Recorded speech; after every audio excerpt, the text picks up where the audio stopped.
Reapers Underground. We hope you survive.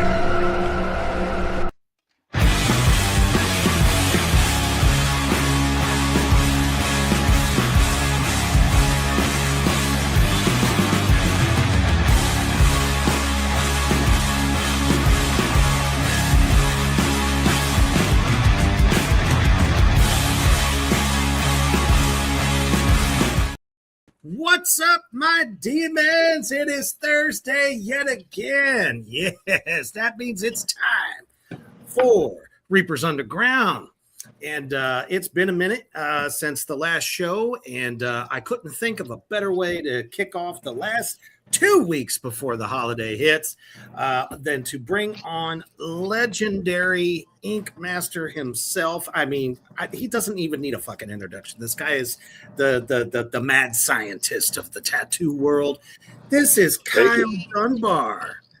And, how you doing, brother?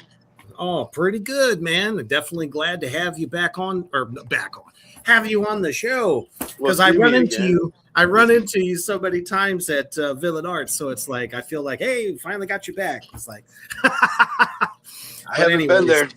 How's it been? You've been traveling or not? Oh man, no. I've been so busy with horror conventions this past year that I did not really get to do a lot of them, and I always look for you though.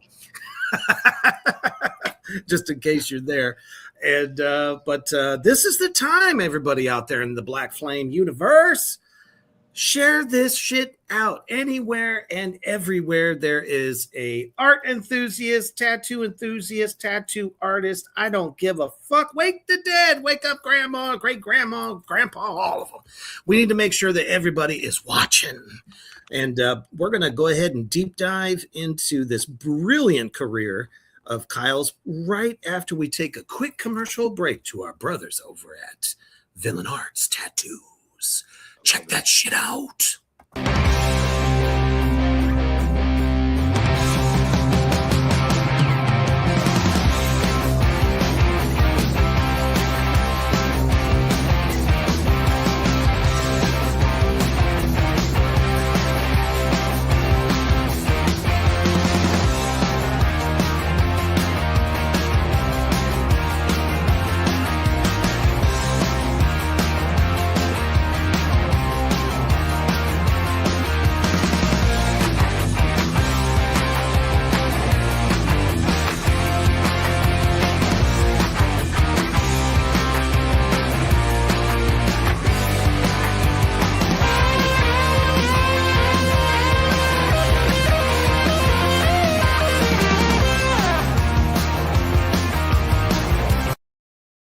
That's right, my demons. You know what to do. I tell you every motherfucking day of the week, every week.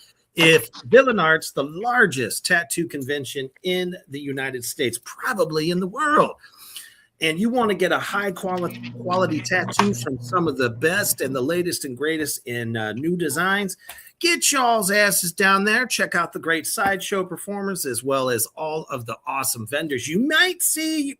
Yours truly, the Big Bad Devil Daddy. Although you most likely will see Kyle there because he is there quite a bit. So when they come to your state, your city, your town, check it out. All right. How you doing tonight, brother? Pretty fantastic. I'm an old man, and I just got done watching my granddaughter do her first recital. So that was fun. Man. See, that's what life's all about, man. You know, we talk about the great indulgence of life all the time on this network. And that doesn't just mean your favorite drink or, you know, devil's lettuce or anything like that. It's about the small things in life. You know, everyone's always like, don't you want to be rich? I'm like, fuck no, I'm already rich because I have 2 kids of my own. And, you know, life is great. And I want to be rich, but there's a lot of shit I won't sacrifice for it. Mm-hmm. Right. I think there's a similar saying we got there. Like, if rich came without the sacrifice of family and you know, and all the good shit. But I see a lot of miserable rich people that direct our world and fucking man with their preaching greed to the unholy choir with that one. What can we do? We're all going to be affected by somebody else's greed at some point, right? Hell yeah. Absolutely. So, man, let's just kick it back, take it back to how this all started for you. When did you first start getting, just your passion for tattooing, or did art come first? Yeah, art was the first thing that anybody's like, "Hey, that's cool. You did see what you did there?" I'm like, "Yeah." I remember it was a Daffy Duck, right? He's the Walt Disney one, right? No, Yeah. what's the one of the sailor shit? Oh, It ain't Daffy, is it? no, that Mickey's ain't friend. Taffy. Now I'm feeling Somebody home knows it, senile. but you know the Disney version of the duck. I He had a know Huey girlfriend and and all that, Dewey. little kids that went on adventures. He had an Uncle Scrooge. I know all these things, but I They had don't. an Uncle Scrooge. Yep, and It wasn't Donald Duck, was it? Donald. Yep, there it Oh, is. okay, right on. So, We're man, showing our age a little bit. well, yeah, just in how slow our brain works there, huh? Like I would, but I don't know. I'm not feeling bad that the fucking corporate entity that is Disney didn't have that more sunk into my head. I don't feel so bad about that. But so Sure. yeah, I drew a Donald Duck, and parents were like, "Yeah, you're cool for that," you know. Oh wow. And then I believe that it all starts with that, right? Like whenever you get some encouragement from somebody that you respect, that's when, man, this is weird. I got it on mirror mode and it just makes me want to twist my neck the wrong way. Sorry. I feel like I'm going to be leaning toward pizza. So anyways, I got Orient right up here. I got to get my horizon. There you go. Which is, I need to use I need some acting tips. I'm trying to cameraman and actor and director all this at the same time. Honestly, right there is perfect. If I could hold still, I end up looking at myself and then I get anxious. Anyways, all right. So what I should say, just look at me, dude. But you look awesome. I feel like I came dressed to the party wrong. I was like, oh fuck, no one told me we were doing costumes, man. I get to dress up like the dead. Come on. I'm a horror host, man. I do this shit 4 days a week. I should have figured. Yeah, I could have. Well, I don't know. They probably look sunk in my head, anyways. I've been up for a minute. You want to get reapified? I'll, sometime at Villain Arts, I'll reapify you. Yeah, dude. Yeah, I'd rather not tattoo and I'll just go get reapified. There you go. No, I don't want to hang out of your pocket. Now. That's what you have fun at these things. Fuck you don't have to work. I hate that. I always got to work. There's always somebody asking me to tattoo. Trying to get people to buy a physical copy of an independent horror film that I was in is not exactly the easiest thing in the world to do. You are still hawking something. Yeah. Oh, fuck yeah. I got a whole table full of shit, man. Yeah, I follow. Absolutely. I should have thought that one through. Yeah, no, it's just different. Like you may have less knowledge of what you're going to make when you get there or what it's all going to be worth, right? Exactly. True. Ooh, that is definitely tougher. Yeah. All right. I just got a deep feeling and a sink in my stomach when I thought about that for a minute. Because I go there, at least I know everybody coming through the door is coming with the idea somebody could get tattooed. I'm not in a place being like, hey, get a tattoo. But there are people there that are going to be more rejecting of you. They're going to be like, yeah, I didn't come for that, man. I get my DVDs from Walmart. Thank you. Well, I do sometimes get, well, man, and first they ask me, is that tattooed on your head? I'm like, no, I'm gonna walk around with a tattoo of my makeup on. Come on. So I quickly dispel that myth, and then I go into the spiel of, hey, I'm Steve Reaper Living Good, and I'm an independent horror actor. I'm here, in support of the latest films of mine that have come out. And then I tell them the prices and all that stuff. And then I tell them about the podcast and stuff. What's the price of a movie?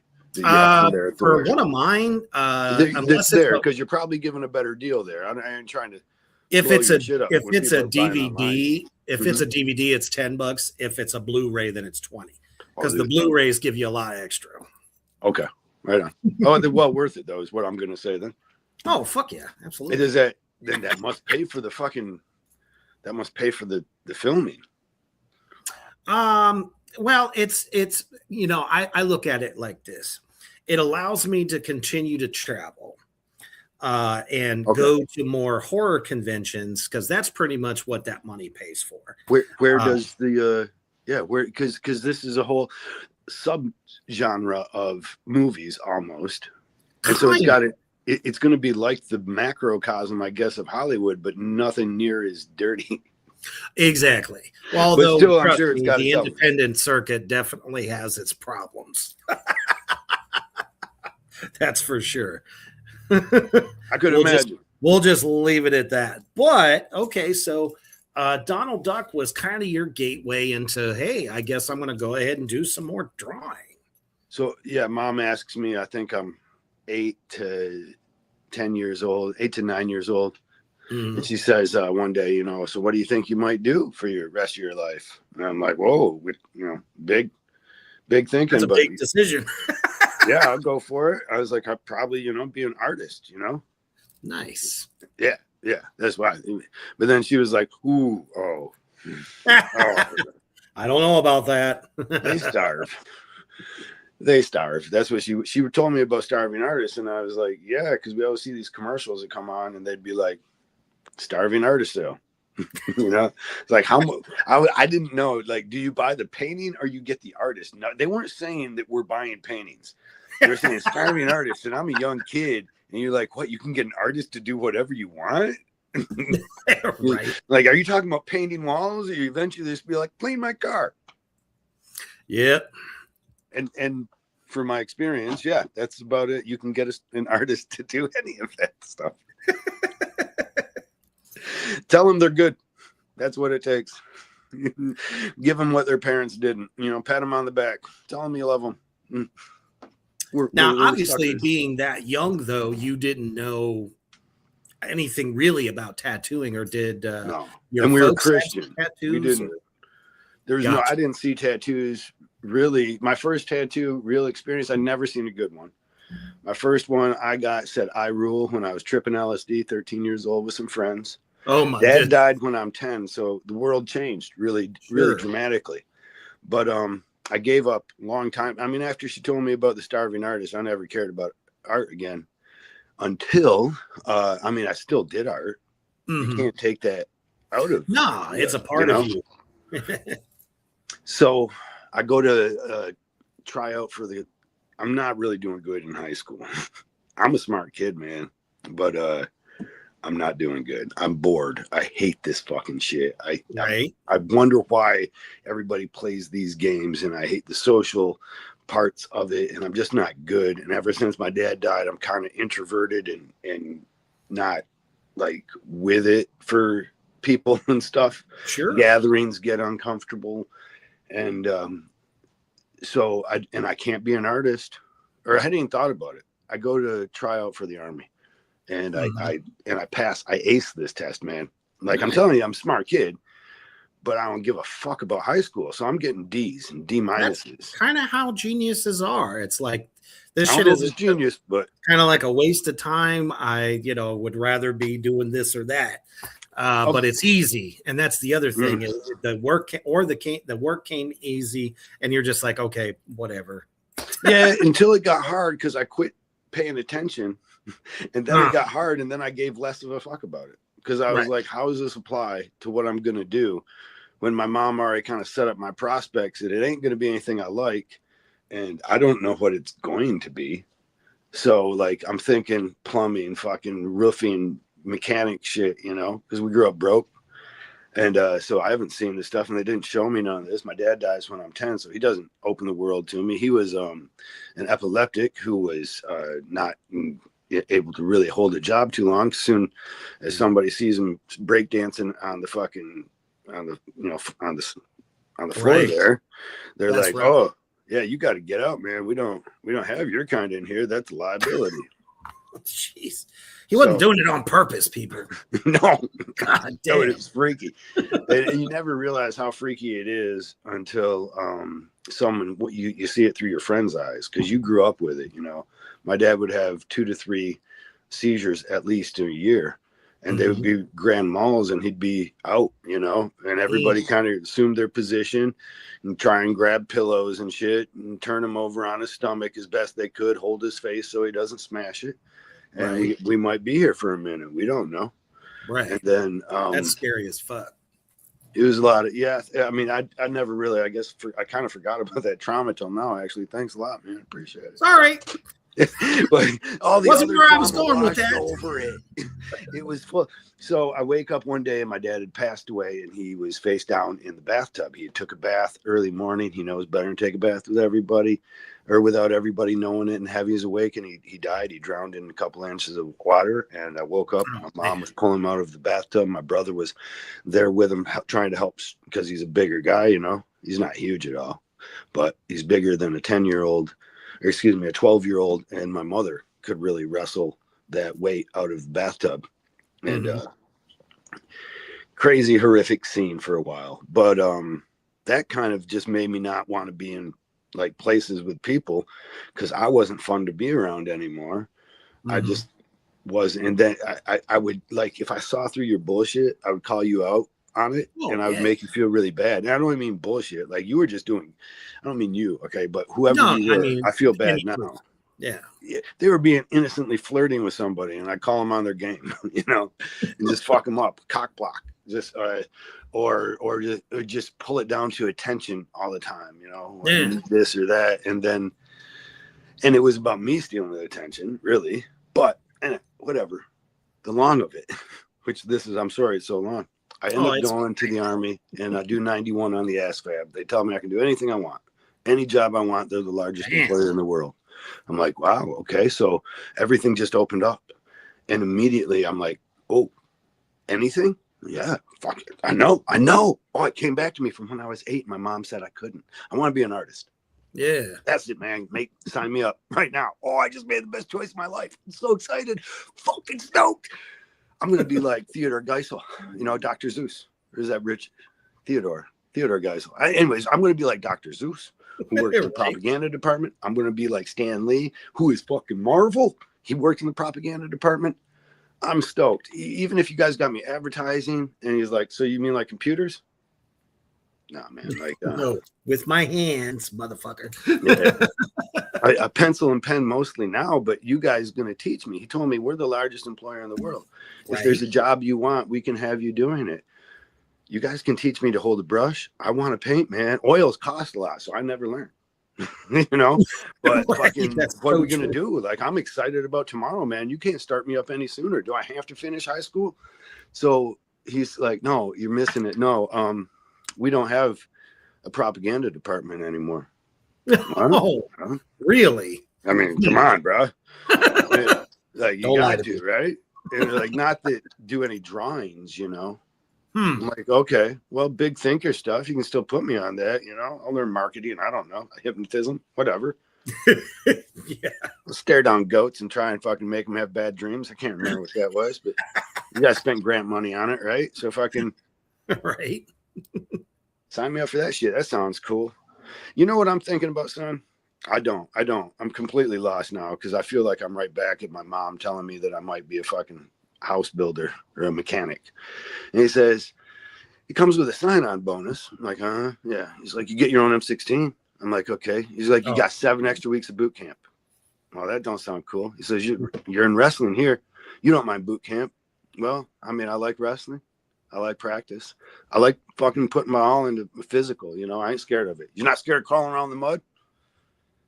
All right, now you're losing me, bro. Like, I don't mind crawling around in the mud when I have to, but like, making me excited about it? No, I ain't popping a heart on for a fucking mud puddle, bro. Right. Turns the subject real quick and signs me up for the infantry. And people were walking past me, like the Air Force and the Navy, and they'd be like, what'd you do on the ASVAB? And you'd tell them, and they'd be like, whoa, dude. Hey, if an Army don't work out, Army. Right? But if it don't work out, come and see me. Here's my card. Everybody was doing that at this place, like fucking vultures. Salesman vultures in my life. And then I just had all these dreams. And I'm that pussy, man. Fucking someone right now is signing off because my lack of patriotism. But I kept seeing me dead. Like, I watched Saving Private Ryan. That's what I told the dude. He called me up. He's like, "Hey, you got your bags packed? You ready to go?" My recruiter, you know, who sold me out like this, and just was like, "Oh, you're gonna love the infantry." I didn't know I could still change my class in class. You know, like I did good. I did good. Give me something I want, man. Yeah. But I already see how this contract is going. All of your motherfuckers are working on your own end. And you ain't thinking about me. Y'all tell me you are. That's the thing. Y'all, my friend, you bought me fucking breakfast. You brought me to a hotel and fucking, we all hung out. You made me feel like I was bro, you know? And now you sign me up for the infantry. And I'm like, I don't know, man. I watched Saving Private Ryan and there's this guy with his face down in a puddle of his own mud, of his own blood. I'm like, I wonder what the fuck he scored on the ASVAB. He's on the beach in Normandy as the rest of his fucking troop run over his back to figure out what their fate is. And then I also watch another one, Tom Hanks movie, fucking Stupid Is as Stupid Does. And I finally understood it. I'm not I dropped out of high school. And he's like, "No, you're throwing your life away, man." I don't know, man. I watched that Saving Private Ryan. That guy's life didn't seem like it was worth that much to people. I mean, the movie didn't even come with an epitaph for the guy. I get it. It probably exists somewhere, but no, I don't think I'm throwing my life away. I'm taking my chance somewhere else. I don't want to be fit in that box too. Like in the end, I do have an artist brain, you know? Right. And I want that to fucking be a lot of freedom there. big. Yeah. And what you have to break down after they put you in there. I think I would have done great with the work ethic I would have learned. But it ain't me, man. I couldn't do it. So I dropped out of high school. And and then did nothing until I was selling drugs to a tattoo drugs. It wasn't drugs. I did the hard work. We're here in Michigan where it's legalized. Trumpster just went ahead and made it all legal or something, or he's trying to declassify it. So you're welcome, America. You're welcome. All right, because I did that fucking time. All right. Some of us are political prisoners. I was like, wait a second. There's a war on drugs.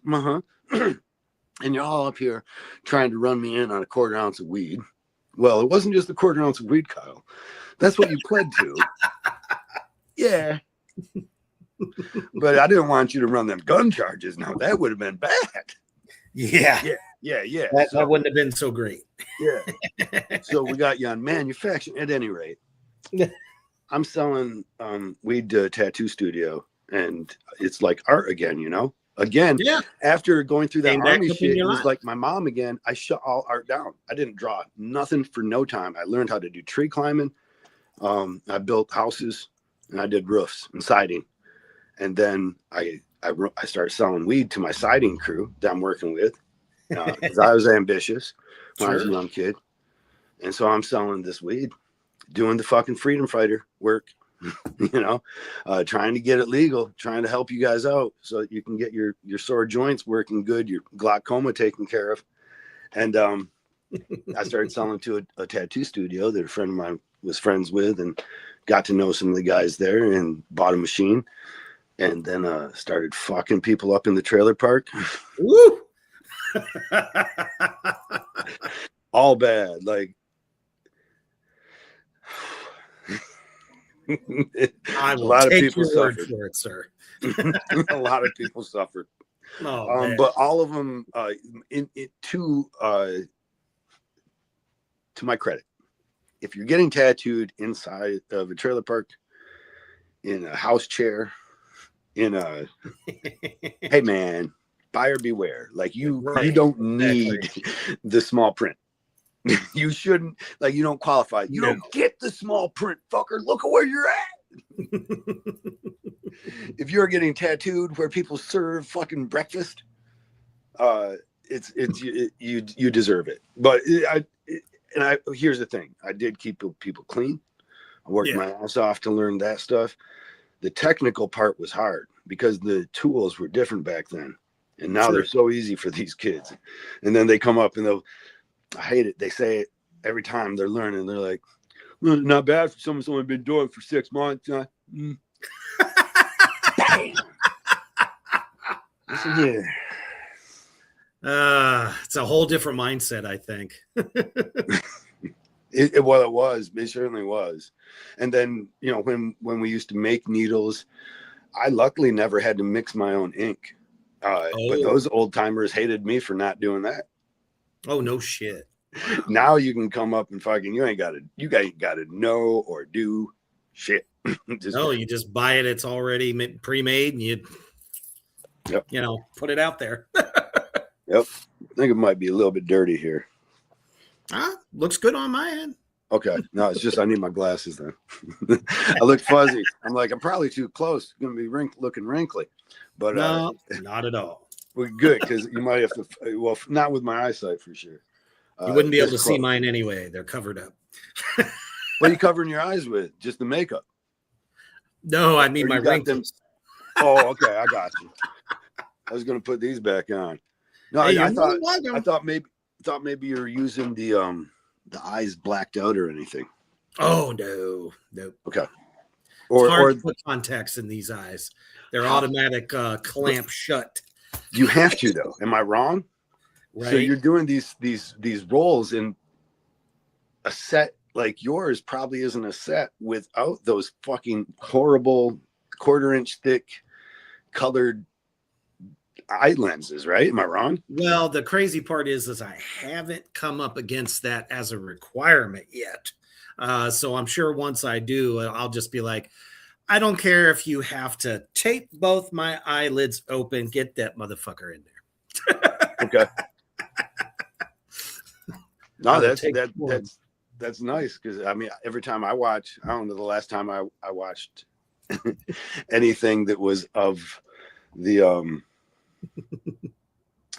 off Hollywood. What do we call it when it's independent? Just independent horror. There's also A24s and stuff where you're getting like, oh, well, you need a tie to watch that. Oh, well, that's not what we're about. Fuck that. Come as you are, damn it. I've seen some good stuff. I don't even know. You know who Darren Aronofsky is? Kind of sounds familiar now that Requiem you mentioned. for a Dream. The Wrestler, Whale. We got Josh from NC-17 says, growing up in Southwest Detroit, there are very little success stories, but also growing up in Michigan, the success rate is hit or miss. Kyle, you are a success story, my friend. There we go. I won't be mad at him. I appreciate that. I do. I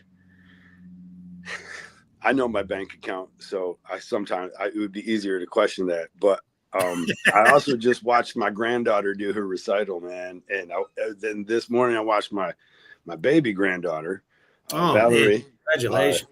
Just got to babysit her because they have to use a binky with her at the daycare. And that's stupid because grandma and grandpa really ain't doing something all the time. Grandma usually can watch her, but I got a snow day or something. I didn't have to work. So that was fun. All we did was sit around it. It's fun with little kids. You can I juggle and they're like, whoa, how do you do that? Right. It's like that's mind blowing. You got to love that. It makes them excited, inspired. Yeah. I'm going to brag. I'm going to grandpa brag. I'm not a big bragger, but and now I'm bragging about not being a big bragger, but I'm one of the least big braggers that you would know. Mm-hmm. No, my granddaughter, I will brag about this. Granddaughter asks mom, she's my, I guess, step granddaughter, but she's not my granddaughter by blood, but like I'm going to take a bullet for her. Like, good luck trying to tell me I'm not. You stop me from going to that hospital, we're going to have problems. Right. Never been a problem. And anyways, so she though asked her mom, did you feel bad that your mom and dad weren't together when you're growing up? And her mom responded, nah, it did kind of make me sad at first, but then they were both happy. And so it wasn't as bad. And then my granddaughter says, well, I'm glad about that.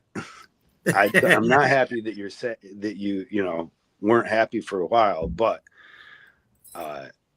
if it wasn't for that, then I wouldn't have a papa, and he's the greatest papa. See? It's the best feeling in the world, man. No drug or alcohol can touch it. Yeah, you're probably right. Yeah, I wouldn't even. Yeah, and if you found it, you wouldn't want to do it because it would be too easy to get. You know. Oh yeah, for sure. And then next thing you know, everything's overpopulated. It costs a lot. It costs a lot. Yeah. Yes. Well, I mean, the price of would I would think meet demand. I guess prices sometimes change. Drug prices, that is. Remember when I used to spend, not often, but I would spend sometimes as much as $100 for a quarter ounce of weed. Oof. And so it was $400 for an ounce of this stuff, and it was the sticky icky. But now you can go and you get the sticky icky for $45 for an ounce. Yeah, isn't that crazy? Woof. What the fuck? So yeah, I don't know. Supply and demand's funny. But so you pretty much cut your teeth in the trailer park. Did you then kind of like just gradually, look for a shop to work in? Brother, it's been a struggle. I believe it. I mean, I've been like, I think it's got to be, I think I got to be the common denominator at one point. So yes, after that though, so much went on, like just so much went on in the tattooing life for me, getting passed over, rejected, not being up to snuff, building shops for people with my bare hands to have them fire me. As soon as I get done building, just do the labor. And then I got a booth right there. Nope, that ain't your booth. You're here for 2 weeks, and you know what? You're not good enough. I wasn't. I had no formal training. I didn't know shit, and I was humble at least, and I was ready to learn, but I couldn't get myself in the group of kids where I could learn. And I didn't have this art portfolio background. I gave up art. So most kids going into shop looking for an apprenticeship, they're coming in with a bunch of pictures. And I'm not schooled like that, Like you put it in front of me, I'm going to figure it out. It's going to take me a lot longer than other people until I start getting my own formulas, and then I got them. So I didn't ever get to be too fast about it, but I could figure it out, and got a couple of jobs here and there just to have them go belly up. Lots of problems when tattoo because like when you're new in tattooing, you can't get the good job right away. You can't just go work for the big shop, right? So you got to prove yourself. I didn't think you could. Yeah, I certainly could. They were like, no, dude, no, bad. Come on. And then even one time I auditioned for one of the bigger shops, the better shops, and then he ended up bringing me to another. Like, you can't work for me at this shop, but I own this other shop that is kind of a trainer shop. So he brought me into that. But God bless him.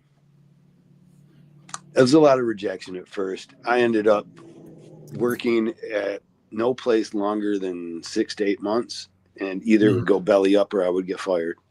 And then after I would get fired, I'd try to find another job, but as I was a sideways or lateral or sometimes downward motion. You know what I mean? Sure. Now I'm working for this guy who's fresh out of the joint, and his mom gave him some money so he could start a tattoo shop. But he starts a tattoo shop, and he also starts a pill addiction with the other mom's money. So I'm there running it, and he's there siphoning funds out of it. And then, for habit. Yeah, for habit. And then you're like, oh, well, this one only has a certain period of time before mom comes in.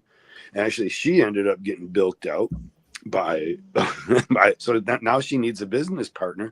So she goes in with some idiot that promises her the world, and he fucks her over. And then he comes in and steals the equipment from the shop. And I end up trying to choke him out because I'm like, no, you're not taking my Thermofax. He's like, it's not your Thermofax, Kyle. I'm like, it's the shop's Thermofax. He's like, the shop's mine.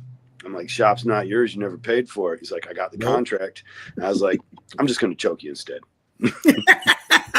I probably would have done the same shit because this argument's not. I hate motherfuckers like that, man. It was tough. Oh, but I ran into. I've been getting tattooed since I was 18 years old. I'm 49 now.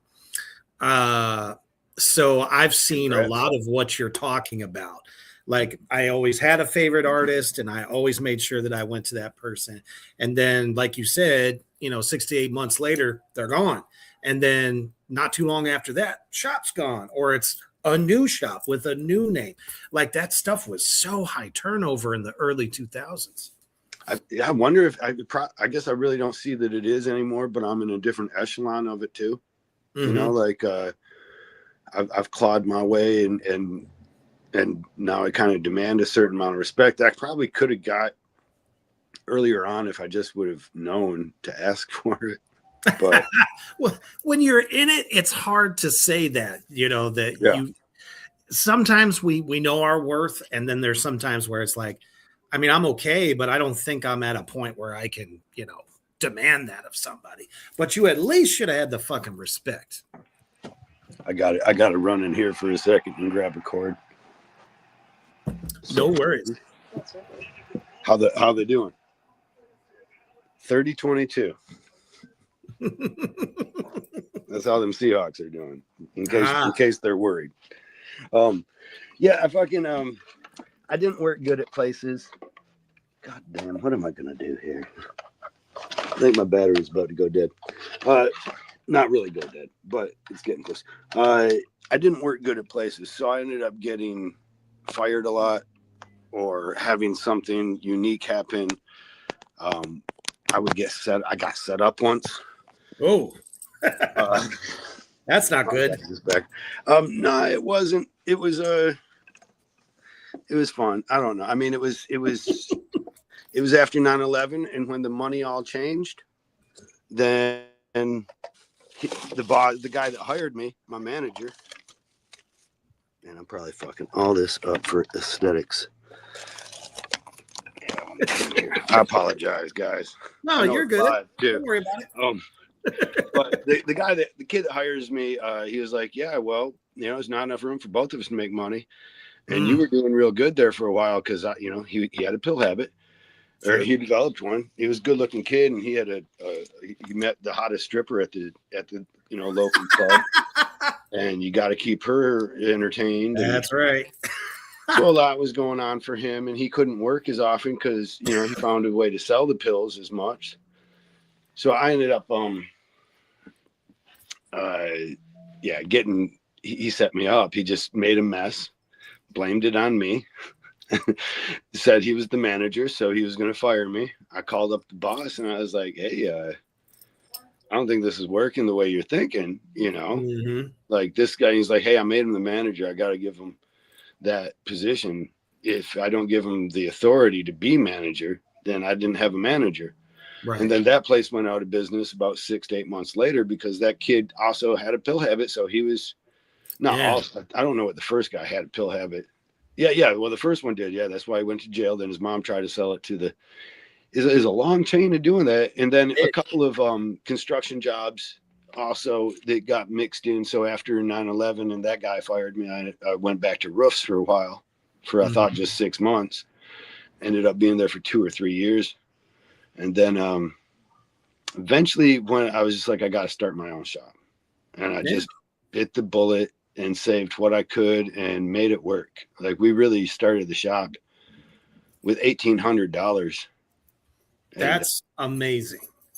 Yeah. Yeah. Seriously. Yeah. Oh, yeah. I know. I don't know. I mean, I don't know what it would take nowadays. Luckily I don't really ever want to figure it out. And I don't think the industry's going that way. Mm-hmm. Things are changing. The tides are turning on a lot of different things. And the platforms have this tendency where they give people the impression of individualized freedom or autonomy inside of some area that like the cab industry and Uber. And now you're like, yeah, but now you have to pay for your own car. And Uber now changes the rate. Yeah, they were always in the red. If you watch their stock and if you watch their company, you realize that they weren't making money. They were all just like, we're going to be able to when we get rid of all the cab companies and when we fight with competition enough, then competition will begin to level out and we're going to make a fucking buttload. But it did so at the worker's expense. That's going to happen with tattoos too. And we're going to have smaller shops, I think. In my stupid opinion, right? But I'm a writer, so I'm always looking for future shit. And, you know, I'm also looking to the past that I've experienced.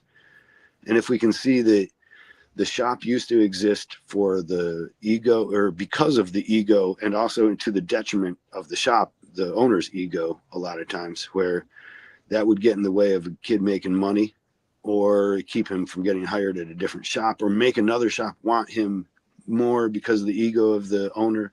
Mm-hmm. Also, the ego of the owner gave the customer an idea that, yes, this guy will be pissed off enough at my bad tattoo, he'll beat the shit out of that kid, or he'll refund my money. He'll take care of me if he does wrong. I know the owner, and that helps you so far. But now Instagram gives the customer and the artist more freedom to, hey, if you're going to do a shitty tattoo on me, I'm going to fucking talk all kinds of shit about you on the platform. Right. Social media is definitely bad for that kind of thing. I tell all the demons and addicts out there in Black Flame universe, I would not be on social media if it wasn't for doing my show and doing movies, because otherwise I wouldn't take no part of it. It'd be nice not to have to shake hands with that devil. I'll tell you what. Unfortunately, it's a necessity, and it is. And it's the corporate bigwigs that made it a necessity, because they told us that it was. I'd pay for it. Well, I mean, yes, and you know, I think they just read the tea leaves that we were giving them, and we can't change. We might be able to change our nature, but we can't change the base nature of those others. And they're going to say, many people will give that as an equalizer. Like, I can't change others, so why even bother? I might as well go full tilt. Right. And I ain't saying that's wrong. Everybody to their own. I hate to see it, though. That short form video is not really good for your brain. No, it's literally going to be funny. But then I think that makes people like us that are creative and artists, it gives us a real like leverage up, right? Like if there's a good and bad to everything, you know, crack brought the price of a piece of ass down to $5. You know what I mean? Perfectly put. There's a good and bad to everything. So, well, it gave lot lizards an actual job. Hey, sex work is work. Trust me, I know. So, carrying union member. Right. So it's really just a mushroom print on my Starbucks card, but you know, same difference. Sorry. So how did this lead eventually to Ink Master? Oh man, my wife is awesome. I was fortunate enough to meet my wife. She helped me plan all the successes in my life come from her. My grandkids, which is the awesome enjoyment of my life, come from her, and my time spent with her is probably what I cherish the most too, really. And she's just awesome to me all the way around, and she gives me a freedom to be me, even which is my a own rare detriment. Yeah, it's bad. It's almost even unhealthy at times, because she's like, okay, hope that works out, bro. Like, okay. I mean, honestly, but at the same time, like, so, I mean, I sit around the house and I write. I don't make money from writing. You know, I could probably make money painting. I do paint sometimes, but I'm not as inspired to do it now. I've got these people living in my head, and I don't care to draw their face. It's not about their face. It's about their stories. I got a goth kid with Tourette's in a zombie movie, which I think is hilarious. Right? Like, he's got Tourette's and he wears fucking guy liner. He's not, you know what I mean? He's like, he's romance. He's fucking Lestat, fucking interviewing vampires and shit. And he's got to deal with the undead. And then I got 2 twins that are hooked on ICP. Nice. They're forced into a friendship with, but they're just stoked as fuck to be in it, you know? So there's a nice contrast of people that are like, oh, I fucking hate that I'm in a zombie movie. I mean, not that it's being stated. Right. It could be. I could probably cheese it up and maybe make it better, because it might have to exist. Like, budget changes things a lot, right? Sure. Like, artistic vision for me right now, as I'm writing it with no prospect, is like pretty high. You know, like, I'm imagining actors that are turning in Timothy Chalamet type Emmy award winning acting, and then you're like, well, you know what you might end up getting from that though might be different. Right. But yeah, I guess so. I'm saying, met my wife. We're running a shop, and shit starts turning to shit again. We've been in business for 10 years, and we really expanded. And I had some ego, man. I had some people I didn't like, and they didn't like me. I was mad they never gave me a chance. I was mad that I built a shop for a dude, and then he fired me. Right. And there was a lot more back history too, if you follow. I'm like, it went deep, right? Between the two of us, our families. And it just got deeper, and it wasn't healthy, and it was dumb on my respect. But I started trying to open up shops near him. I did. I mean, spent $20,000, if not more, in the pursuit. I was just throwing good money after bad, just to be like, haha, I'm here, motherfucker. Look at me on the block. You wouldn't hire me back in the day, but here I am on your back doorstep. Terrible. But I also kind of learned it from an old timer who was like, he says, that's the way you do it. The guy that ended up firing me at the other shop that told you about, that I finally got at, but he was like, I gave the guy, you know, the manager his authority. If I take it away, it means nothing. And but I learned some tricks that were just, he was an old timer, man. They came from like, no, this is how you do it. It's not nice, ethical, or good. No. It's how it's done though. Like that guy opens up at 12 o'clock. He's the biggest shop in town. You're coming to town. So you open up across the street. You open up 11 a.m. He closes at 10 a.m. You stay at 11 p.m. He's like, you do it every day. You outwork him until his money cuts in half. And then his artists come over to you because they think the grass is greener. Right. And you just make it look greener, you know? For sure. Anyway, so I run the shop, 10 years we're into it, and then 2008 hits, and by 2010 or 2011 I'm in bankruptcy. Everybody's taking their turn, stabbed me in the back, and that ego shit that I went down actually ends up having all of my artists go work for that other guy. Oh, so man. It didn't ever serve me. So it's me and my wife with all the bills of an 8-man shop, and Ink Master, my friends started going on it. Like Steve Teft won season 2. And I'm like, dude, like we're buds. We're drinking buddies. Like, that's fucking awesome. But I want my shot, right? I tried out for season 2. Candy had me try out for season 2. We knew some friends that were on season 1 too, so we watched it dearly. And then on season 2, we tried out in New York, and they didn't like me, and I don't blame them. I didn't bring my spice. And I didn't understand it. I didn't know. It's a whole nother I didn't know, you know, we're entertaining. I thought it was like, we're tattooing. And I wanted to show them good tattoos, and the tattoos would talk for themselves, and then the best will be there, right? Duh. No. That's what we all thought. We still, the whole thing works on that premise. These are Of the best course. in the world. And you're like, well, there's 7 of them. They're really good. Mhm. You know, at best. Usually these last few seasons, man, these fucking kids, some of them are just, it makes me sick. Season 16 was awesome.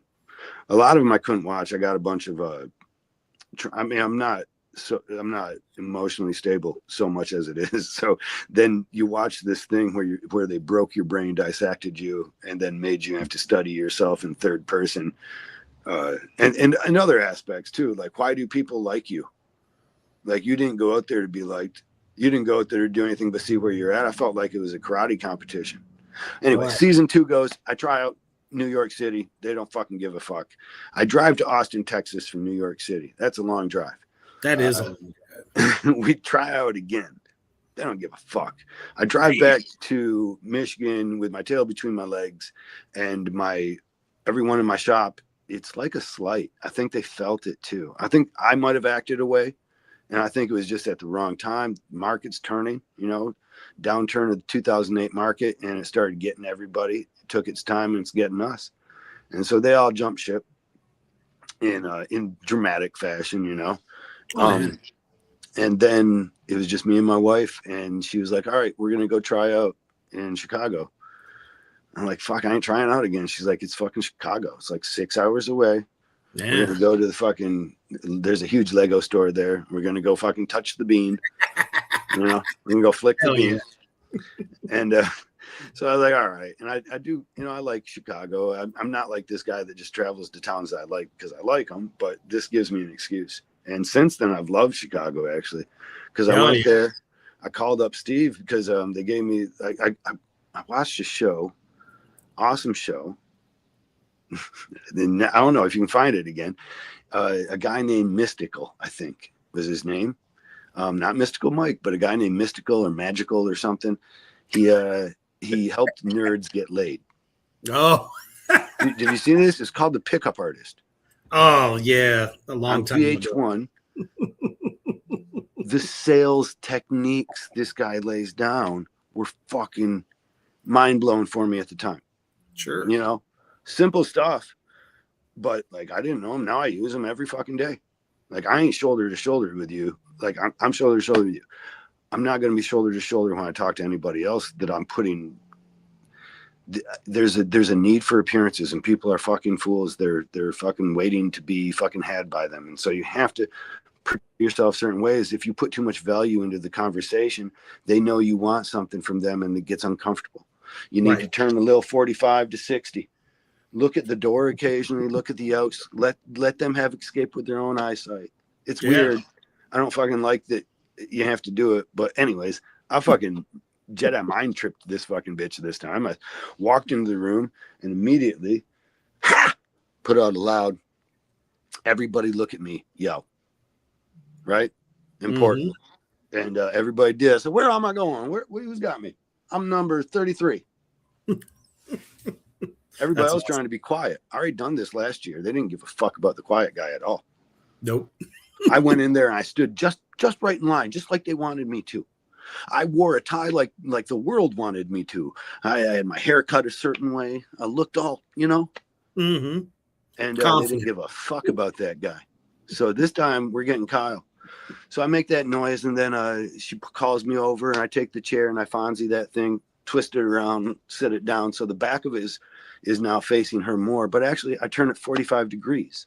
I turn and I look at that door, and I express right away that I have a time limit. Mm-hmm. I say, I'm really sorry about this, man. I got to get out of here after pretty soon, though, because I got to make it to the Lego store before it closes. I don't know how long you want to keep me here because I'm an interesting motherfucker. Nice. I know this could go long. It would be best if you make your decisions quick. She loved it. She says, "Oh, you said you." Yeah, I didn't bring the thing. I brought a glossy of my face, but I didn't fill out all the paperwork because I already tried out before. And you know what? I learned something when I tried out. You guys will know. And if you know, you'll take the time and you'll say, "You know, I need this line filled out." Exactly. And she was like, right on. Well, I'm going to ask you to fill it out, and then I'm going to ask you to come back tomorrow for a video interview. I'm like, are you fucking kidding me? All right, I'll get a hotel. I rolled on it real quick because I didn't want to keep playing that game like I didn't care. But I had to. Yeah, for sure. And then when I got into the fucking studio there, when they put the camera in front of me, I just turned it on. I knew I had to. They told me to sit still. I'm like, oh, that ain't happening. Good luck. Right. We don't have a camera. Trying to sell yourself, but they want you to sit still. Yeah, gotcha. I know you don't. I know you. Two girls. I know both of you want me to break the rules. First, I call Steve, and I'm like, Steve, what the fuck should I do? I'm meeting with him tomorrow. And he says, Kyle, you know what to fucking do. I tell you what, Kyle, go downstairs, get a shot and a beer, and then fucking talk to a couple of people at the bar. Just pick some people up, start talking to them. You know, get it lubricated. Be ready when you get up there. And then when you get up there, I don't know, whatever the room's calling for. Fucking flirt with them. Fucking do whatever you got to do, Kyle. Get on the fucking show. It was worth it, man. It's fucking, it's worth it. I'm trying to talk like his Connecticut accent too. But so I did just that. I went and got a Guinness. I love Guinness. I got a shot of Jaeger. I used to like Jaeger. And I started talking to some people that were there for a UFC fight. They owned hotels in around Lake Eufaula or something in the Ozarks. Or something. Okay. Yeah, Ozarks down in Missouri. Yeah. They were there to watch Clay Guida fight. I'm like, cool, man. I fucking love rich people. Mm-hmm. It's like, you know what I like the most about rich people? Is they got jet skis. And they're like, yeah, we got fucking jet skis. I was like, right. You know what I love the most about a jet ski that I don't own? And they're like, what? I don't do none of the maintenance. Yeah. Like, hey, man, your jet ski's out there doing circles. I don't know. It was weird. It's just doing circles. So I had to swim away. It's fucking weird. Hope you can get that fixed. You got another one? So we're having fun. We're talking. And I take my beer up there. I get another one to go for the road because I'm like, this first one's tasting so good. So I come up with a beer in hand and they set me down. And they're like, oh, you bring enough to share? I'm like, I'll be right back. No, we don't have time for that. We can't drink on the job anyways. I'm like, well, you'll understand. Well, then why'd you ask? They're like, you probably want me to, trust me. So they set me in the chair and they say, so what's it like at your shop? Are you friends? Do you fight? Or, you know, are you like family? Do you friends? Do you fight? And I'm like, at the shop where they just fucking took their turn stabbing their knife in my back, go work for a fucking baby raper 2 miles down the goddamn road. Yeah. Yeah. Sometimes we fight. And I could tell they loved it right away. And I was like, oh, they loved it. They were like, no, I mean, like, are you kidding? Are you serious? I'm like, fuck yeah, I'm serious. No, I just turned it on, man. I Jerry Lee Lewis the stool that I knew I wasn't going to sit in, right? I bounced that thing off the wall like it was fucking great balls of fire. Wow! I kicked it like you do that orange trick where you bounce the orange on the crotch of your arm. I did that with the back of my leg, though, right? That thing bounced around like it was an explosion, and I didn't pay attention to it, you know? I just walked a little bit forward and kind of got fucking wrestling style, like I was cutting a promo with fucking The Ultimate Warrior. And I was just like, they owe their life in this industry to me. I taught them to hold a fucking machine. They take their turn twisting the fucking knife. Fuck them. Yeah, we fight. They loved it. Then I calm myself down. I'm like, oh, I gather up the stool. I'm like, man, you guys told me to sit still. I hope I didn't blow it. Duh, I didn't blow it. Just fucking made these two girls fucking scared and wet at the same time. I think I won. They're like, that's exactly the kind of energy and drama we need for the show. They gave me the name Doesn't Play Well with Others for casting. And so when I would be put around the table, right, and they would show people, these are the videos, interviews for the videos that we have of these people. And this is Kyle. These are the tattoos that he does. These are the 2 to 3 that we think are good, that we want you to really pay attention to. This is the quality we're hoping he can turn out. This is his video interview.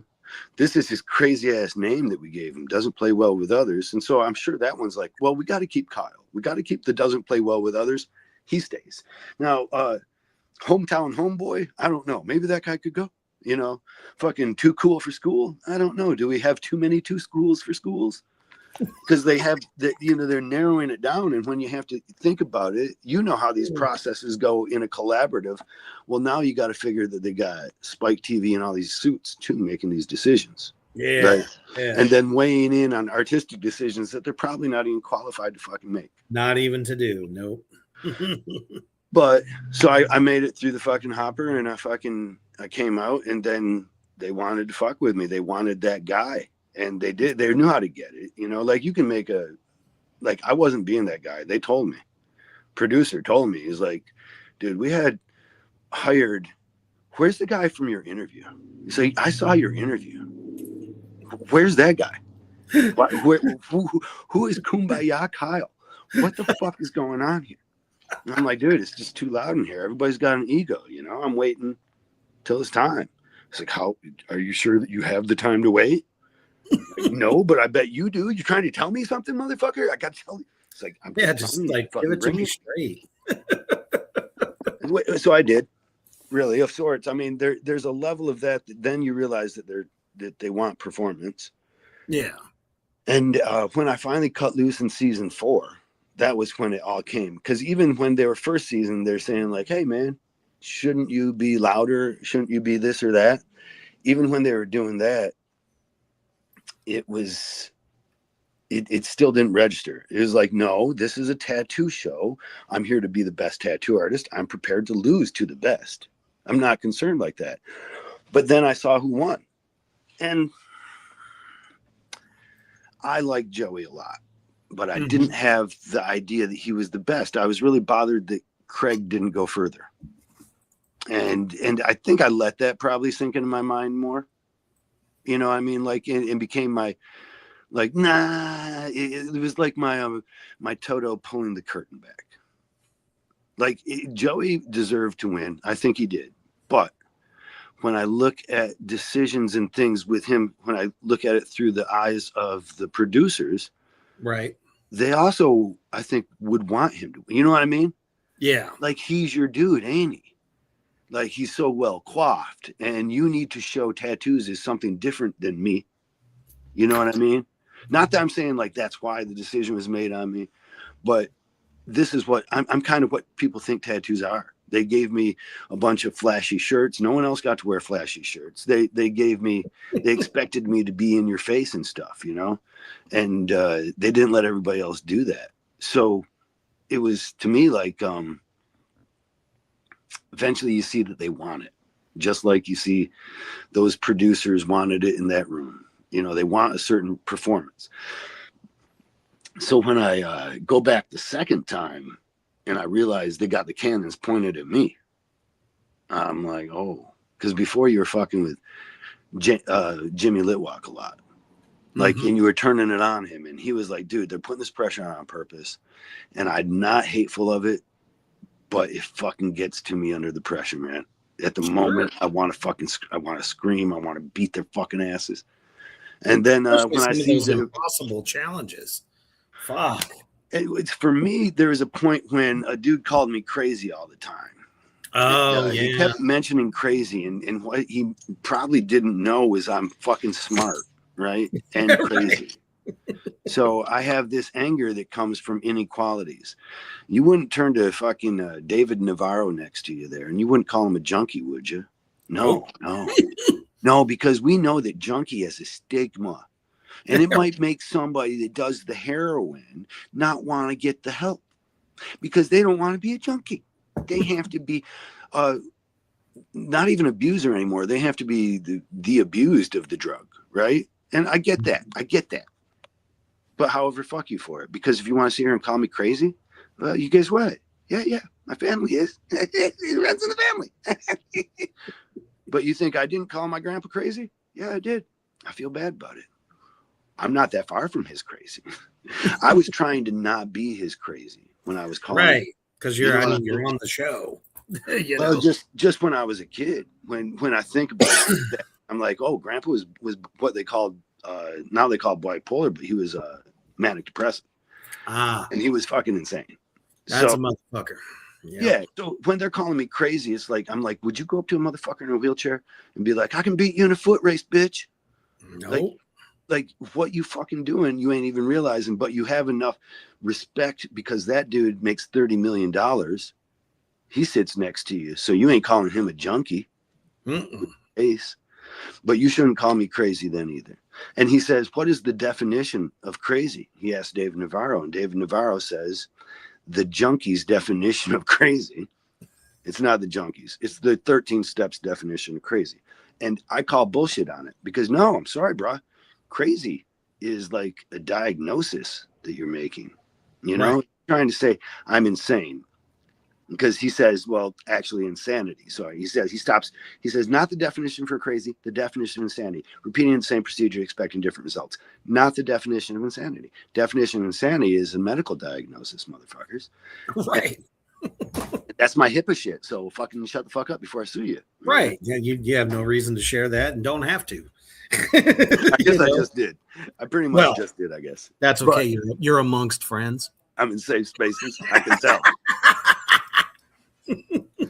So that really got under my skin until and you know I've been Christianity was beat into me with a paddle, and I learned from it, you know. And I don't think you should really spank kids. I don't think that you shouldn't spank kids either. But not like my dad did, you know, not to the point that it makes me like I drive on the road. I got there's a line. Yeah. There is. Don't put your anger into me with that fucking transfer rod there. That it worked. Like, so like people act dumb on the streets, and I have an urge that I overcome to pull them out. I can relate to this. Oh, everybody that thinks that they just started being the sheriff in front of you, and you're like, you just pulled in front of me to go slower, or people that just love to pass on the right and or stay in your fucking blind spot. Communicate. Use your blinkers. I'm driving like an old person. I'm way on the right anyways. And people that pass me on the right, just they get me angsty sometimes. But sometimes they'll do something they can tell they get you angsty, and damn it, Especially when they rev their engine. I hate that shit. You know what I say, and I think it alleviates a lot of that for me. I'm like, oh man, he's got a big dick. Yeah, they start revving like that. It's best in like groups of 5 and 6 people, because then you really feel like you're ridiculing them, you know? Like, oh yeah, man, that guy's fucking hung. Jesus Christ, you hear that engine? Juice. Yeah, feel sorry for his wife. She's bow-legged, guaranteed. Right. You know, I mean, it seems like it'd be fun, but you're talking about every day. No, maybe his girlfriend's fan, but not his wife. But so that got beat into me a bit, and so my anger was kind of, you know, there, and they start touching into it, and they're asking you personal questions. They're asking about your dad dying. I'm not telling them. I'm not giving that on the camera. It's the one thing that I was like, nah, I'm not trying to play that here. You know what I mean? They're like, hey, what about the foreclosure? Because I went through a foreclosure on season 3. So I come back, dude, it was fucked up. So I lose everything in my life. I was 33 years old, Jesus age. I was like Jesus age. And I had to start over because we had a notice from the one bank that they were like, hey, do you guys want to work under this HARP, you know, thing for forgiveness to get your dream home back? And we were like, yeah, we do still. Yes, please. And they were like, cool, we're gonna do that. And we started working with them on that. And then we didn't know it, but they were bought by another bank. Actually, my house in its delinquency, or whatever they called it, insolvency or whatever, in its troubled asset, because we applied for the help. It was sold, I think, 9 times. Holy fuck. So each time was a new time to negotiate. I didn't know this. I thought once one of them was like, hey, cool, let's do this. That's where it was. But the new guy brought it in, and he was just like, no, let's just do the foreclosure like we had planned. And so they came and took my everything. and I came. So when I got off of Inkmaster, like literally I was there. I'm like, I really don't have a bed to sleep in. Like my wife is sleeping over at my mom's house with my son. And we ain't got a pot to piss in no more, you know, lost every fucking thing. She was in Massachusetts when it happened, traveling to a tattoo convention we had a prior engagement with. So it was funky, and there was some kind of weird, you know, feeling coming back. And then when they started turning them screws on me, and I realized, well, you're trying to point the cannons at me, and you guys want me to have a response. And the only responses I don't know if you really want them. And like, right. I don't even feel good when I let it out, you know, like I know the way rage works. I can tap into it right now. We can go. You know what I mean? It doesn't end up good for me though. That bell curve, I learned way too fucking much psychology from people that were giving it to you for free. You know what I mean? Because they're like, hey, we start here. Next stop's institution. You don't want to learn this part? Trust me. You'll be wishing you did, because you'll be institutionalized somewhere, and you'll be like, oh, that's what they meant by bell curve. Right. So when I'm going up the rage bell curve, it starts ramping a certain way. I need to back it back down. But they weren't wanting me to back it back down. You know, they wanted me to be that guy. So he kept calling me and saying he made up some bullshit ass fucking story about insanity. And then he started cutting down tattoos on technical on grounds that shouldn't be. And eventually I did this beautiful tattoo that I loved. I covered up this guy that he had held this girl hostage, drove around New Jersey with her and her 1-year-old baby in the car, his son, at gunpoint while cops chased him.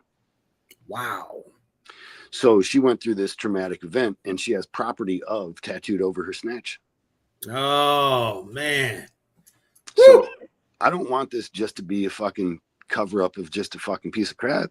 And also I want to win this show. So I need to make it badass somehow. And I did. It was my favorite tattoo. Actually, everybody loved it in the house, or they were just lying to me. But these people become my friends, and they've been watching me break mentally. They know. Yeah, I was going to say. We live together. They know. Yeah. You know, Kyle's acting weird and talking weird. I mean, I described skull fucking Nunez in such a fashion. That's probably an indication that something's not cutting. Yeah, like they were like, you've been thinking about this.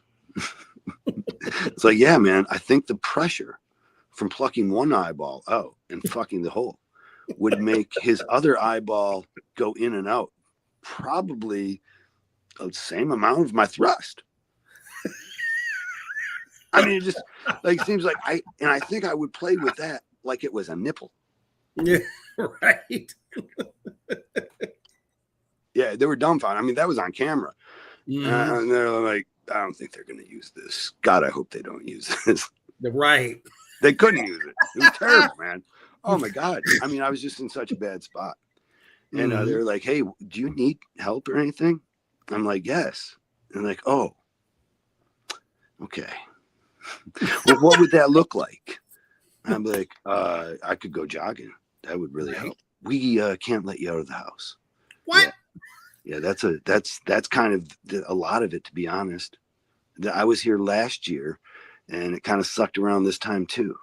And I would like to get out of the house and blow off some steam. And yeah, we can't. Can we go to the gym? No, we can't. That one gym right Everything around the that would corner help. was They're 24 like, no, hours. we're not doing Can that. you get me there? No, I'm sorry. We would have to pull a producer. Right. Well, you came to me. Yeah. That's right. Yeah. Well, what are you suggesting? Well, you want to jog up and down the stairs? Oh, hell. Sure, if I want 2 bad knees by the time I'm 50. or so you just want me to get inside of this house that's filled with all this bad juju and then just chase fucking circles? Yeah, I'm sure that would be healthy. I mean, I did an amount of it. I got a little workout in. I asked if I could That's good. producer because he was a Brazilian jiu-jitsu guy, and he kept threatening me all the time. He's like, I can't do it. Hey, show me some moves, man. I was like, fuck, make good on that shit. You said you was a badass. Well, I'm a wrestler. I'm ready to learn how to freaking break my arm. Sure, cool. I'll pin your ass. I know it don't do no good. Brazilian jiu-jitsu, I think it's so gay, but at least I'm on top. Right. It's not about homosexuality, bro. This is just dominance. Yeah, you're trying to break my arm, and I'm just trying to put a goober in your eye. Sorry, that's just my balls moving gently over your face. Don't worry about it. It's okay. It's legal. Yeah, I don't know. Like, wrestling is never a lethal thing. It's all so gay. The only way that you can really use it for actual defense is if you were like, okay, I'm going to try and pin him, but while I do, I'm going to knee him in the nuts. Or, right. No. Or taking somebody's legs out when you shoot for them. Yeah. Well, no, because I've seen it. No, even that's bad? On the street, because that's true. Friend place kicks your face. Yeah. Football, and he's taking a fucking punt. Like, that's true. Dude, this friend of mine, he ended up being an acquaintance. I can't really say friend, but he was acting as a bouncer, and he got this steroid freak down. Him and his buddy got this big oog monster down that probably couldn't even wipe his butt. But meanwhile, his other football friend is just like getting jacked up over there, fucking takes his shirt off. Oh, this looks like it's gonna go bad. And then he just looked up on his face and fucking kicked. And that dude's face looked like it was made of rubber. Oh my God, it stretched so far off of his head and came back down like Plastic Man or something. Right. So yeah, I don't know. My experience, stay off the ground. When I talk tough, right? But that's only in certain moments when it's like, oh no, this is going down, But my first impulse is to run. My second impulse is to kick you in the nuts and poke you in the eyes. I ain't old now. I ain't got that. Nothing wrong with that. Nothing wrong with you. I put up my hands too, like I'm not fighting. No. Listen, sir. Poke. Knee in the nuts. Run away. Trip my children. Never mind where my fist is going down under. He probably won't do anything as bad as you're thinking, guys. I just have to run faster than the kids, Throw my wallet at the kids. So he calls me this kind of crazy and stuff, and he gets me worked up like that. And I realized that this is the response they're going for. And there was one time that he said, "Where do you think you're placed, Kyle Nunez?" Navarro says. And I'm like, well, this is a setup. And I said, to be honest, I'm not happy with where I'm at. I think I'm somewhere it's in the middle of the pack. And he's like, Nunez cuts him off. And he's like, cuts me off. I'm sorry. He's like, middle of the pack? No, I don't think so. Are you doing as good as? And he names 3 people. I'm like, wait a second, bro. So you're saying I'm doing better than the middle of the pack? There's like 12 people here. For me to be in the middle of the pack, I'm like 6. Right. 3 people that you don't think I'm doing better than. You mean I'm 4th? You mean I'm 5th? Which would still be middle of the fucking pack. Can you shut the fuck up? You fucking with your. But they were doing entertainment stuff, and I didn't realize, and I probably could have calmed down about it. But then he would say things that would really just drive me crazy. He would say, he cut down Keith Diffendorfer's. I wasn't gonna fight on Keith Diffendorfer's behalf, but he was like, hey man, you got to follow the spine. This moray eel, just because it's a water creature doesn't mean that it's not like a snake. And a snake has a spine. The moray eel has a spine, and you lost the spine. And like, if you're like knowledgeable, you're like, oh yeah, you're an idiot, bro. The moray eel's spine is hidden somewhere right in the center of its body. It has hinged. It has hinged rib cage. But so you're not going to know that, though. Super tight to get into spaces. Well, because they go into tight spaces, and you're like, hey, you don't want to go near inner tubes, close to rock faces with little crevices, even if you think nothing can get through there. Right. A moray eel can. It can squeeze its fucking body down because it don't got a spine on its outside. But Nunez is over here acting like he's a fucking genius. And one of the things he said about one of my tattoos was, he's like, you have this unnatural thing. You have a cherry blossom coming right off of a tree trunk, and that just doesn't happen. And like, no, it does. I'm sorry. It fucking does. It happens all the goddamn time. It's literally how a branch starts. Mm-hmm. They're like, you have to pick at least 1 or 2 things that you can say to tear this tattoo down. Yeah. One of them that they said that just drove me crazy on the very last one I did, when I just took it, I didn't fight back at all. But old mustache there, Toothpick, the guy got the show canceled, little racist Ollie. He's not racist, but it sure is fun to call him. It really is. You know, what he did was pretty racist. So, I mean, man, I'm not saying he is racist. I'm just saying he did racist things. It's really fun to call him little racist Ollie. He got mad at me at one point because I think he overheard some shit. He was right outside the door. They're like, what's going to happen next? I'm like, well, actually, they asked me, Kyle, what's going to happen next? And I'm like, well, little short motherfucker's going to come in here with a toothpick so he can try and hide his lisp. And he's going to call the 3 of the worst ones down, and then we're going to go find out our fate. And I might be right there with you. And then no sooner did I say that shit than they're like, okay, let's roll with it. And they open up the door. He was standing right behind the fucking door. But he's got a toothpick to cover a lisp. I have this special talent. You know how fucking that dude in Taken, he can like figure shit out. It's like finding people's his thing, right? Yeah. So me, like, finding your weakness that you, in the appearance that you present to the world, is kind of my thing. Right? It made me not very popular everywhere, right? Because I told you before, I would use it against kids when they're trying to get. I was the worst cock blocker, you know. Like, yeah. I'm not a wing. I wasn't a wingman. Now I know. No, and I want you to have a good time. So aces, but if you do your makeup a certain way, I can look at it and be like, oh, you're using this contouring because you hate these pieces of your face. And oftentimes it's fucking telltale, you know?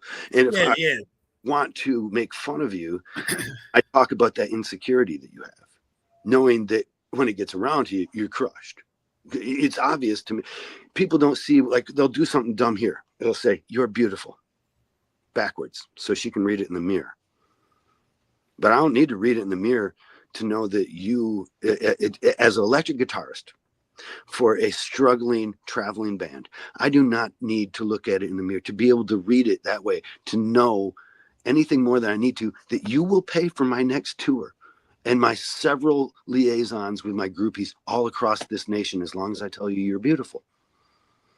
Smart. You just did a smart thing, girl. Yeah, now your self-esteem went up, didn't it? Because yet another motherfucker just used you for your bank account or whatever it is. You put it on your fucking sleeve. Dumbass. You fucking, these things are big, right? So they affect people in these ways because we have a control over their appearance. And I think that's a level of it too. So anyways, I can pick through people, and I could see that this kid has a lisp, and he covers it with a toothpick.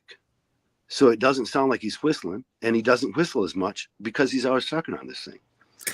Becomes so dependent upon this that it is now a security blanket. As he's explained, he will use the same toothpick for days at a time.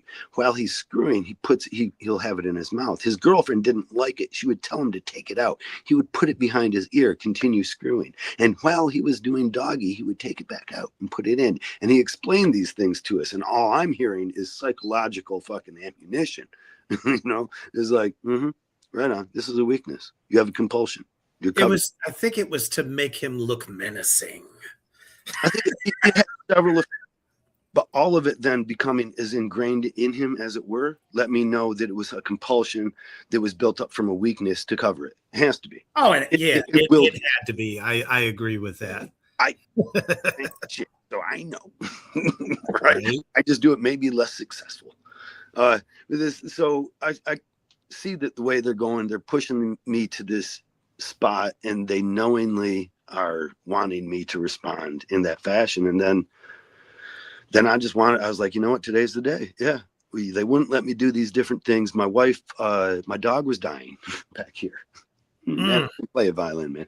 My dog's head was caving in. It was pit bull, and he was the best dog that's ever. He was so awesome, man. I've got a great dog now.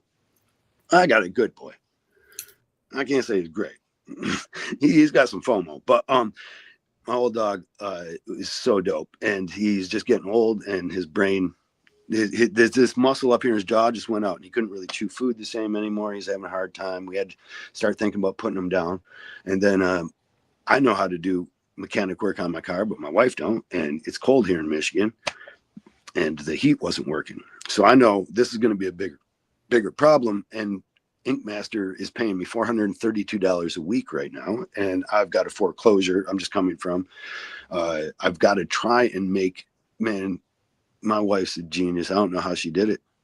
Somehow she got a townhouse that we got into, got us transportation again, or kept it going enough. She made it all work, and we came home and moved into an RV so that we could start rebuilding. Then we rebuilt. And because you saw, I tried to beat that little fucker's ass. I tried to hold myself back. And then when I saw him completely turn into a bitch about it, I was like, yeah, I got your hoe card now. I see you. I've just made you look like a fucking bitch on TV. It don't matter.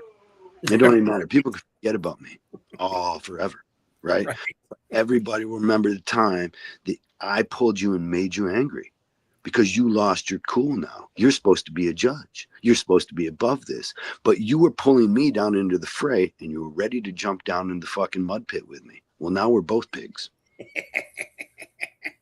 But I didn't start out on this echelon, No, not at all. I mean, it was definitely a very provoking thing because that was what I consider, trying to do a show of power. And it backfired on him. Yeah, it's fun to watch. I sat back and then still, I remember that one. When I saw him have to take off his big old cushy sweater, his Bill Cosby fucking rapes people mostly sweater, I don't know, his sleepaway camp sweater. It looked like he was always doing a cross between young Hitler and some nautical theme. I never understood what image people were working with him. Yeah, I had his number though. If you look, he's got really small hands, not just small hands, I shouldn't say. He had small arms. Ollie can touch, he can stand up straight and crack his toes, right? His arms touch the ground. They drag it like he's a fucking orangutan. I don't know. Fucking Nunez, exact opposite problem. He can't jerk off without bending forward. You know what I mean? He's got he's got T-Rex syndrome. Yeah. He's he was too embarrassed to take the bus because he couldn't get exact change out of his pocket. Oh man. He had to keep one of them weird little grandma purses that you squeezed and you could make it do a ventriloquist act that had coins in it and pull them out. But then he's just like, I'm not going to take the bus. Right. Navarro didn't have any weaknesses. Or somehow that doesn't surprise me because he's an artist himself, he's so put together. I mean, or at least none that he didn't have an appearance of, but he had an attitude that would surpass almost all any shots that you could try to fire at him, which was nice. But yeah, we had fun. Ink Master was, God damn it, an awesome part of my life, and it caused a lot of introspection, and I feel happier as a result. It certainly, we just left the diner, and my son told me I'm a minor celebrity, so like I should get used to the waitress trying to break up my marriage. Yeah, that's awesome. We're just leaving. She's like, "See you later, Kyle." You know what though? There's seven of us eating here. You say goodbye to me only though. You own that shit though. Not even just for that, but just because, man, you went through a lifetime of struggle and I know a little something about that myself, and what it takes you're to an try to independent movie maker. Oh no, I don't make them. I just act in them. Well, tell me you have to travel in those circles. I can't be wrong. Have you not helped try to fund one yet? Then. Oh, I've raised funds for many projects I've been in. And that's just by me fucking being the marketing guy that doesn't have a degree to do it. It's because I know how to, get people behind something.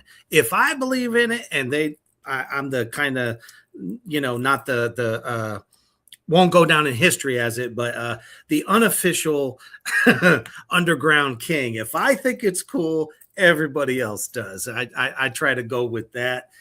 Because, for 35 years, I was an independent professional heavy metal drummer and come from tacking flyers on poles to get people to the show, sticking it in their fucking, windshield wipers and shit.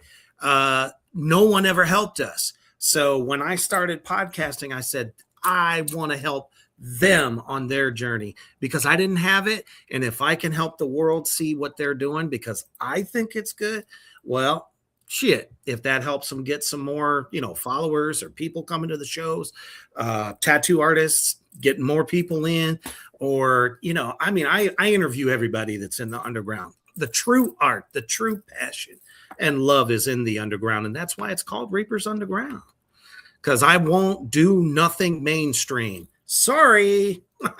Well, I don't know. Can you? When it becomes mainstream, would you switch? You're going to start suit and tying it, or? No, sir. I think I might be that broken inside that when I was just saying the other day, my echo chamber back to me, I get a little sick. Like I can't be in the company of people that agree with me. I don't trust you now. There's a flaw in your logic. You just haven't pointed it out. Like usually when I argue, I'm waiting for someone to find the flaw, and I'm just like, it's there. I know it. And they don't find it. Then I'm like, well, I'm kind of let down. Right. Well, thank you, man, so much for joining the show tonight. I want to make sure this is shameless plug time. We want to make sure that everybody out there in the underground, everybody in the comment section, you guys have been fucking amazeballs. Where can they find you? Saginaw, Michigan. If you work a little bit, I've got a girl now that helps out greatly, Raquel Sentels, and she's awesome, and she can help me get to wherever you're at if you don't want to travel. But it's cheap enough now. You can travel here. We'll put you up in a hotel. We can work prices out like that if you're into it. Saginaw, Michigan, though, isn't a bad place to come to. It's not like Flint. I still live in Flint, but I drive an hour to Saginaw every day because tattooing there is way cooler. And that's where I tattoo. Well. You can follow me on anything that says my name. Ink by Kyle Dunbar is usually whatever I'm running at. I do a little audio podcast. What you're doing here can be tough. Editing. I like that you're doing it live. I hope you're not having to edit these kinds of things. No, sir. Fucking terrible. I like it raw. Yes. I like it. Like, who is it? Old Dirty Bastard. You might end up a little bit bumpy, but that's ribbed for her pleasure. That's right. As long as you don't turn it inside out. The what? As long as you don't turn it inside out. Shit, man. You're getting off there. Yeah, I don't. Woo. That's a lot of bumpy, I guess. I don't know. You're doing some kinky shit. I had a friend that was in porn and he told me about some rosebud stuff, but I just stopped him right there. Goodness. Wrong show. Saturday night, that would be perfect. I was just like, I'm going to leave rosebuds to Orson Welles. Fucking, it was Orson Welles, wasn't it? Oh, you must be thinking of Stephen King. No, there was Orson Welles made that movie about the director that came from nothing, and by the end of his life, he went crazy. But all he could think about was his sled from his days of a child. And his last words were Rosebud, and that was supposed to mean some shit. I thought it was. It's got to be Orson. It was a black and white movie, and maybe it was. But either way, speaking of movies, I guess, and raising money for them, that's where I know that you're familiar with Insanity. Or at least you're insane enough to make to decide to dive into that, because it's got to be a higher level raising money. Do you do most of it then through the podcast? Pretty much what it is the platform of the platform. Wherever the filmmaker is trying to raise the funds, I just promote it across all my socials. Okay. I'll add it in, as part of my podcast, my daily post, 2 or 3 a day, just constantly pushing it out there to everybody. And I've definitely helped quite a few productions, come along that way. I don't know. It's entertainment. You know what I mean? Well, no. Well, it's yeah. If I can throw a funny video together or do a live, presentation or something like that, then that's what I do. That's where the necessity of that short form video is coming in. Then it is a real necessity for you, all right? Because you're actually I thought you were maybe doing the some of the rooms I've always wanted to see an eyeball into was whatever places that movies get backing from, like directors. That makes sense, right? But then the dude, like the producers, they're more insane, right? They gotta be. Well, and the independent underground here, as far as that film goes, most producers on the project, if somebody comes on as the executive producer, that's because they've bought, they've put money into it. But the rest of the producers as well can also do that, but through the raising of the funds, like an Indiegogo or Kickstarter, platforms like that. Actually, Indiegogo is probably going the way of the dinosaur now. Really? I don't think that one's going to be around much longer. So there's other platforms now that have been a bit more Patreon type platforms, or what are you using? Oh, I don't use any of them myself, just what directors do. Okay. I keep making that mistake of sorts. I want you to be in that room. You follow me? I don't know anybody in that producer room, but they got to be like eccentric millionaires or something, or like they just came into their uncle's money and they're like, yeah, fuck the stocks. I'm going to make a zombie movie. Right? We'll talk later on that. Right. Like they're like, what is it? Thanks Killing 7. Yeah. Right. This can't fail. Hell yeah. As long as we bring back the original, we'll bring back the original cast. Yeah, right. Exactly. If they're still alive. Yeah. Because they've all gotten fucking developed drug problems because they're like, I'm a bigger hit and I can't eat. There's a weird part about that because like I have this level of fame, or had at a time, like a palpable level of fame, meaning that like if I went to an airport, it was like I was going to be recognized and people would look at me and want to talk and be friendly. It wasn't bad, but the same time I'm like living in an RV. Just lost my house. Everybody would come up and they'd always be like, dude, man, you're such a success. Dude, fucking loved you on the show. And you're like, wow, you think that after I was on the show, I just had like Paris Hilton money. I get that. Like Everybody always thinks that. I didn't fuck anybody. I got fucked. So it ain't the same. There's a different pay scale, I guess. But I don't know. There's a weird is everything. Juxtaposition of those things. I guess that's why the rich people always kind of they get me interested, like where they talk about these things, who is the person that backs a movie? You know what I mean? They have to be, when they walk into the room, I'm guessing, typically they're the most interesting person in the room. You know, because if you have a certain amount of money and then you're also willing just to be like, I take gambles with it, man. I do crazy shit, man. Fucking water ski down the Alps. I mean, it like I said, it's a bit different in the independent world as opposed to, let's say, a Universal production. That's when it's really interesting. That's when I would think it would be. I guess those guys, I guess they're probably crazy. I would think that they, though, at least have the idea of successes behind them that they can have. You know, this seems more like people that would take long shot bets, you know, and I'm not saying they don't pay off. Right. You know, and some of them, I bet, are putting they're like, no, I'm going to do the work to make it pay off. And those people, I'm sure, are the great successes. You know, the ones that everybody says, no, look at this indie film, like the Blair Witch Projects or something. You know what I mean? Yeah. I mean, at the time that was very game changing, because no one had ever did anything like that.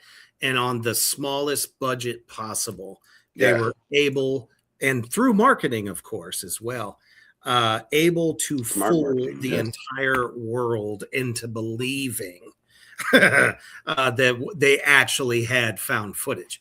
So, you know, something like that, or Terrifier, for instance, my good friend David Howard Thornton, nobody ever would have thought. But thanks to Netflix going, hey, this is kind of a cool indie film. It's Terrifier's on Netflix? Originally, the very first one.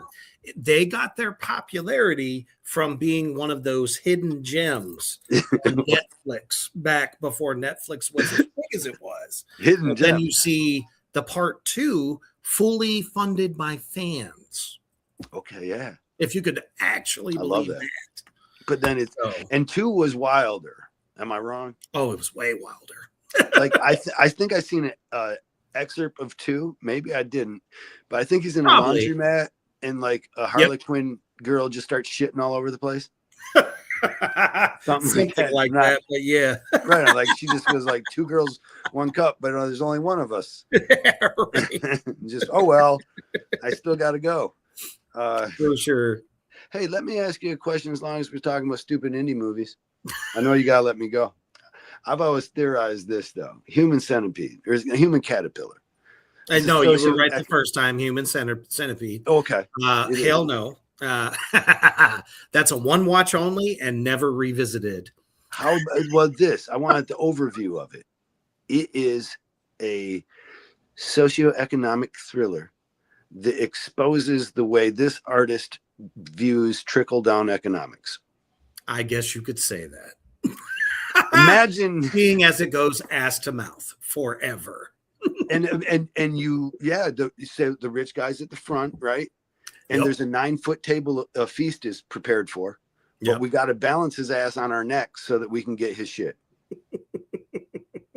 And we know it. The whole time he's up there and he's lying to us. He's like, oh, man, it's not much good food, really.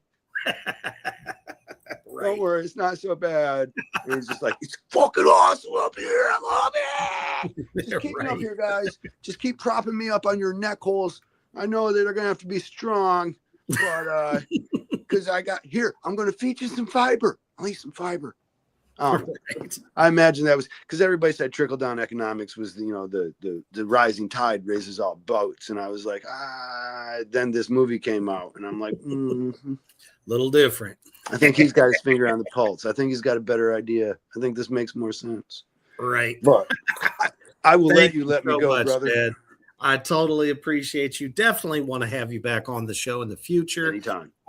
You know where to find him. Everybody out there in the Black Flame universe, make sure you like, follow, share, and keep up with what he's doing. And if you want one of the best tattoos you could ever possibly get, you make sure you check out Kyle Dunbar.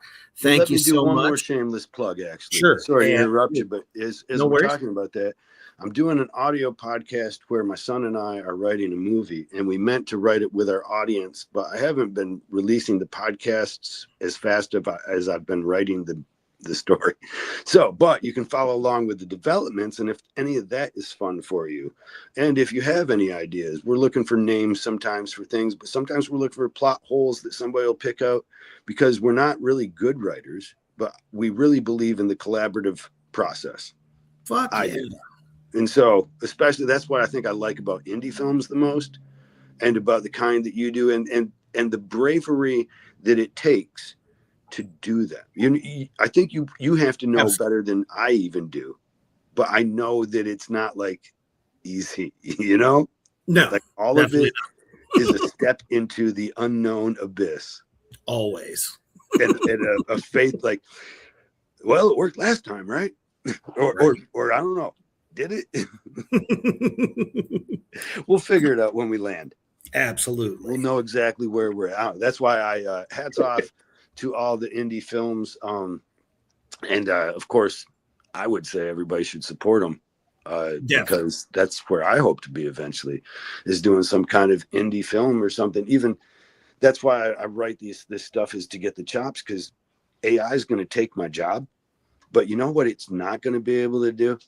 Make something interesting and authentic. And that's what, even though we're not necessarily going for, that's what's going to be big after AI takes so much from humanity.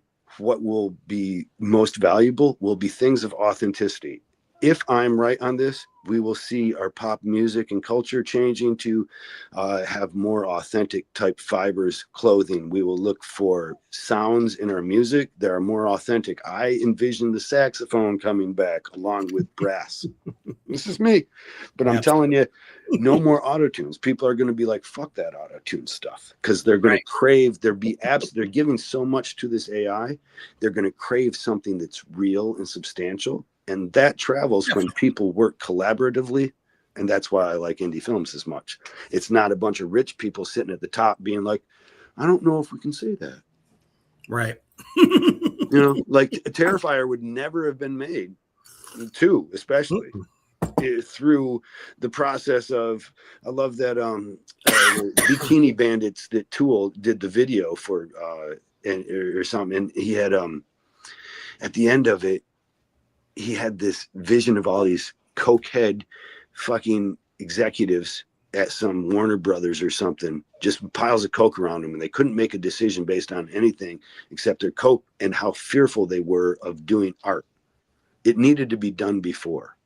And that's where indie lives, is like, nah, doing it before works for these fucking idiots. Right. And we don't do it. We can't do it before. We actually have to find the value in doing it different, because we don't have the same fucking budgets, lots, actor casting ability. Oh, well, now I'm just telling you how awesome your job is. Dude, I appreciate that you exist. I appreciate that you support your industry like you do. I'm glad that you came out to the tattoo conventions when you do. And I will continue. But that bleeding in of those worlds, I wouldn't have been able to be a part of it. And I didn't start really writing until after I met you too. So, I mean, I'm not saying you're the reason, but you know what, for the sake of this podcast, let's just say you're the reason I write, bro. And one day we will collaborate together. I guarantee you. Oh yeah.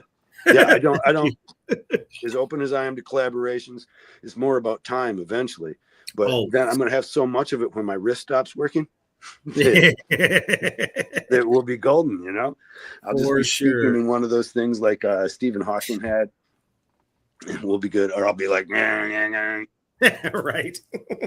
But coming up next, everybody out there, the horror barbecue will descend upon you as we are doing a salute to two of the most gorgeous lady screen queens of all time. That's right, Barbara Crampton and Brink Stevens.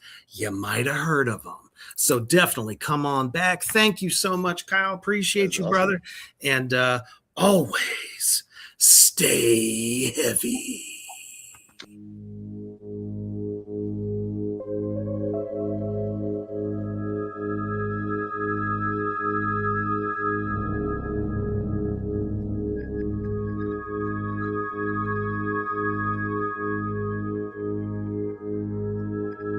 Thank you for joining us on Reapers Underground. Stay tuned for more from Black Flame and